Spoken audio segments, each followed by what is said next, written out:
Akkam jirtu hordoftoota yookaan immoo daawwattoota yuutuubii Hasan Tube. Sagantaa keenya tartiibaan akkaataa weebsaayitiin itti hojjetamuu fi akkaataa weebsaayitiidhaan immoo qarshii itti hojjennu kan wal barsiisaa jiru ta'uun beekama. Haaluma kanaan koorsii keenya har'aatiin yookaan immoo viidiyoo keenya har'aatiin akkamitti tiimii Astiraa fayyadamuudhaan WordPress irratti doomeenii keenya irratti elementooriidhaan akkaataa tiimii Astiraa fayyadamnee weebsaayitii kana fakkaatu haala salphaadhaan koodii tokko malee cingii tokko malee akka dafnee akkaataa itti fiduu dandeenyu isinitti agarsiisna. Isin kan hubachiisnu ta'a. Subscribe gochaa nu waliin tura. Ammas akkuma argaa jirtan as keessa bakka bloogiin bakka barreeffamaan jira, abaawotiin as biraan jira, kontaaktiin qabaa, akkasumas frequently asked questioniin qabaa. Kana mara kan qabatu jechuudha. Weebsaayitii bareedaa, weebsaayitii isin barsiisu, weebsaayitii seeraa jechuudha. Qaamolee seeraatiif yookaan immoo qaama kamiifuu achirratti templatein adda addaan jira. Weebsaayitii seeraa kana fakkaatu akkamitti hojjechuu dandeenya ka jedhu irratti kan wal hubachiisnu ta'a jechuudha. Amma kallattiidhaan gara viidiyoo keenyaa deemna. Amma akkuma argaa jirtan gara jalqaba wanni hundi jalqaba jechuudha. Gara daashboordii keenyaa seennaa jalqaba WordPress keenyatti jechuudha. Erga doominii bitanneen booda isa immoo akkaataa doominii bitattanii akkaataa cPanel irratti feetan viidiyoo kanaan dura hojjennee waan jiruuf isarraa ilaaltanii achi kun weebsaayitiin kun duwwaadha. Isinitti agarsiisuu duwwaadha, homaa hin qabu. Adii kana wanta akka kan qabnedha. Kana hin sirroofne waan homaa waan qabu waan hin qabneef kana akkaataa weebsaayitii reefu isin agarsiisee akka itti fakkeessinutti deemna. Kanaaf gara daashboordii keenyaa deebinee achi bakka appearance jettu tana deemnee tiimii itti feene jechuudha. As keessa tiim jenna. Tiimii tana keessa add new gochuudhaan as keessa seennee Astiraa add new jechuudhaan Astiraa jennee barreessina. Tiimii hedduutu jira. Tiimii gara firiinuu gara 50 wayii jira. As keessa yoo Astiraa jennee as biratti barreessina. Yookaan immoo kun Astiraan bakka sadaffaa irratti jira as biratti. Yookaas bakka sarchii kanatti yoo isinii dhufuu dide immoo Astiraa jechuudhaan wayitii sarchi gootan innuu tokkoffaa irra ta'ee Astiraan hin dhufa jechuudha. Kanaaf Astiraan wayitii nu dhufu. Astiraan wayitii nu dhufu kun as bira nu dhufeera. Astiraan kana nu isii tana jechuudha. Wayitii kun nu dhufu jalqaba goonumaa inni activate goone jechuudha. Erga Astiraa feene booda kunooti Astiraan irratti fe'ameera. Gagin ka active ta'e ka biraa waan ta'eef Astiraa tana activate goone jechuudha. Tiimitti erga irratti fe'ameen booda activate goone jechuudha. Tiimii Astiraa fayyadamuudhaan yoo weebsaayitii hojjenne weebsaayitiin keenya akka dafee monetize ta'u faayidaa guddaa qaba. Isa immoo viidiyoo kana booda viidiyoo daqiiqaa sa'aatii tokko sa'a 3 gahu guutuu isa isinii hojjenna yeroo dhiyoo keessa jechuudha. Jalqabaa kaasee akkaataa monetize itti godhachuu dandeenyu ji'a tokko keessatti monetize weebsaayitii haala salphaadhaan hojjennee barreeffama irratti barreessinee akkaataa ittiin wanni gochuu dandeenyu isinitti kan agarsiisnu ta'a. As biratti akkuma argaa jirtan kana nu Astiraan activate godheera. Wayitii Astiraa activate goonu gaafa guyyaa tokko yookaan immoo gaafa tokko as biratti starter template active godhi jira. Yoo kun isinii dhufuu dide maal gootanii as bira dhufneetiin pluginii keessa seenuudhaan starter template Astiraa search gochuudhaan achi isii install gootan jechuudhaan already waan install godhee jiruuf isii tana jechuudha. Akkuma argaa jirtan kana yookaan immoo Astiraa starter template pluginii isaa activate gootaniin booda as biraan dhufti. Achi kana keessa yookaan daashboordii bira isin geessiti. Daashboordicha tuyinaa as bira. Kuni maal inni templateota weebsaayitii adda addaa haala salphaadhaan isinii kenna. Inni immoo qaxxita weebsaayitii keessan hojjettanii haala salphaa isin hojjetee isin kenna isin wanni gootan bakka barreeffamaa sanniin irratti barreeffama keessan keessa galchuudha jechuudha wanni nu koodii maraa fitee isin kenna load godhaa raasitti.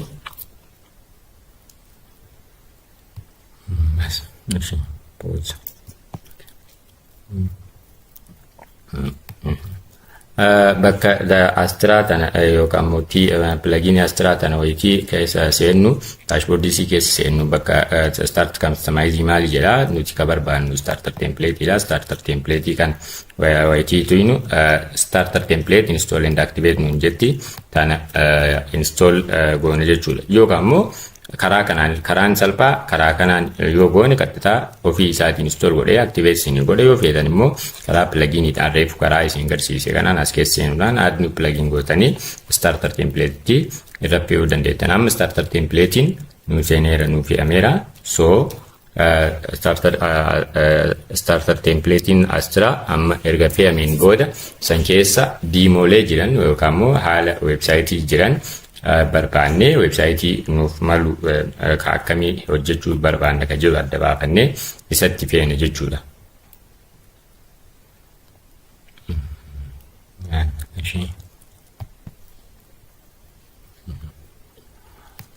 Erga starter template wayitii activate goonu select page builder isiniin jedha yoo feetan block editoriidhaan wordpressiidhaan gochuu dandeettanii har'aaf garuu ani barbaadeef elementorii kanaan elementorii waan hedduu AI qabaa hedduu waan qabuuf waan bareedaa waan ta'eef elementorii kanaan isa kana tuutanii achi as keessa akkuma argaartan kana amma websaayitoota adda addaa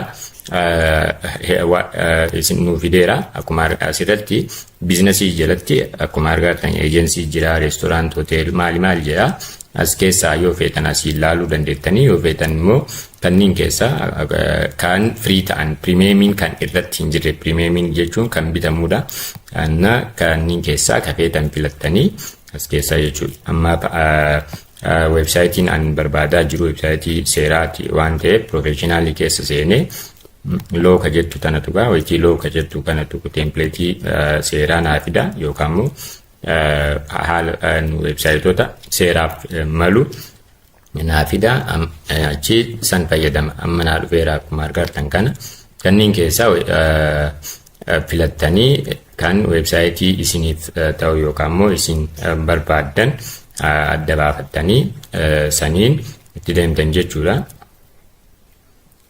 Kan free ta'e jechuudha kunniin baay'inaan websaayitoota seera waliin wal qabatee jirudha.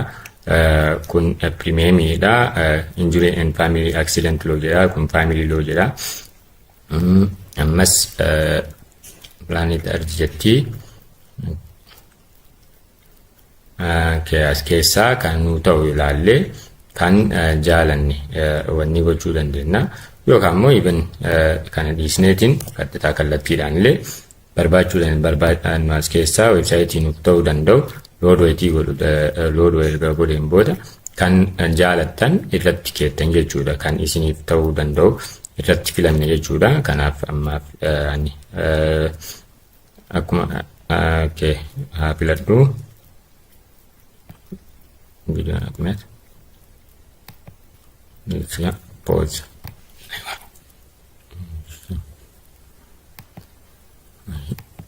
Seera jalatti templateota jiran keessaa isa kana barbaadanii kanaaf kanarra erga filadheen booda dan wayitii kun bulee ta'u skip and continue jedhanii asiin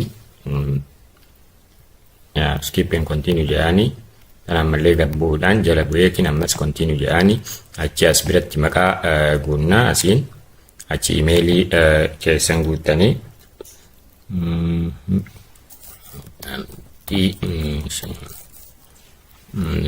imeelii keessan @gmail yoo feetan as keessa yookaan sadarkaa wanni keessa yoo bigiinarii taatan bigiinarii intermediate yoo taatan intermediate amma garuu yoo bigiinariidhaaf waan qopheessaa jiruuf bigiinarii irra kenna achi as bira immoo myself no am building my website for myself for my company irra kenna achi agree gooneetiin maal jala buunee param yoo itti goonuun achi persentiin tun wayitii lood godhaartii websaayitii keenya nuuf hojjetaa jira.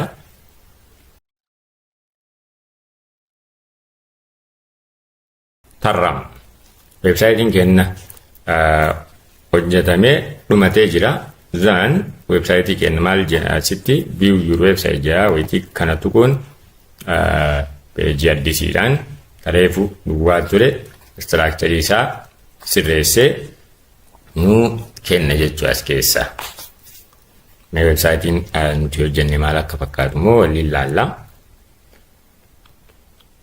Okay. So akkuma argartan websaayitii kana fakkaatu nu kenneera. Yaa kunniin hiikaan qabanii templateii waan ta'eef kanaaf wanni nurraa eegamu maal inni barreeffamoota kanneen haala nuuf ta'uun haala nuuf maluun sirreeffachuudha. Isa immoo akkaataa ittiin barreeffamoota ittiin sirreeffannu immoo viidiyoo kana irraa aanee jiruun kan waliin garsiisnu ta'a jechuun wajjin tura. Subscribe gochuun dagatina. Itti aanee erga kana fixneen booda akkaataa poostii kenna poostii gooneetiin achi Google irratti AdSense apply goonu kan waliin laallu ta'a jechuudha. Okay.